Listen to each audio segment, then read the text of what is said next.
അനുമോളുടെ ചേച്ചി medical college ഹോസ്പിറ്റലിന്റെ ഫ്രണ്ടിൽ പോയി നിന്നിട്ട് അവിടെ വരുന്ന പേഷ്യൻസിന്റെ ബൈസ്റ്റാൻഡറുടെ അടുത്ത് നിന്ന് മൊബൈൽ നമ്പറും OTPയും വാങ്ങിച്ച് അനുമോൾക്ക് വേണ്ടി വോട്ട് പിടിക്കലാണെന്നാണ് ഇപ്പോൾ സീക്രട്ട് ഏജന്റ് വീഡിയോയിലൂടെ പറഞ്ഞിട്ടുണ്ടായിരുന്നത്. ആ ഒരു വീഡിയോ ഇപ്പോൾ യൂട്യൂബിൽ കിടപ്പുണ്ട്. അതിൽ ഒരു ഓഡിയോ ക്ലിപ്പും കിടപ്പുണ്ട്. അതായത് അനുമോളുടെ ചേച്ചി ഇങ്ങനെ വോട്ട് ചെയ്യാൻ വേണ്ടി മൊബൈൽ നമ്പറും OTPയും ചോദിച്ചു എന്ന് പറഞ്ഞ ഒരു വ്യക്തി ഇട്ട ഒരു ഓഡിയോ ആണ്. അതിൽ കൃത്യമായിട്ട് പറയുന്നുണ്ട് അവരെന്താണ് പറയുന്നത്, കൂടെ 2 പേരുണ്ടായിരുന്നു എന്നൊക്കെ പറയുന്നുണ്ട്.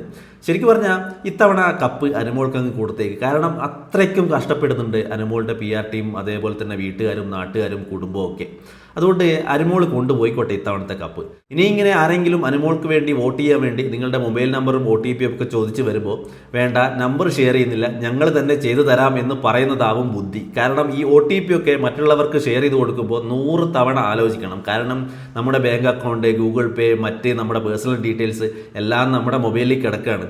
അപ്പോൾ നമ്മുടെ പോലീസും സർവീസ് പ്രൊവൈഡറും അതേപോലെ തന്നെ കോടതിയും മറ്റ് എല്ലാ സിസ്റ്റവും IT ഡിപ്പാർട്ട്മെൻറ്റും ഒക്കെ പറയുന്നുണ്ട് OTP മറ്റൊരാൾക്ക് ഷെയർ ചെയ്ത് കൊടുക്കാൻ പാടില്ല എന്ന്. അപ്പോൾ ഇതേപോലെ വോട്ടിൻ്റെ ആവശ്യത്തിനാണെന്നൊക്കെ പറഞ്ഞ് ഓരോരുത്തരും നമ്മളെ സമീപിച്ചു കഴിഞ്ഞാൽ നിങ്ങൾ ദയവ് ചെയ്ത് മണ്ടത്തരം കാണിച്ച് OTP ഒന്നും ആർക്കും പറഞ്ഞു കൊടുക്കണ്ട.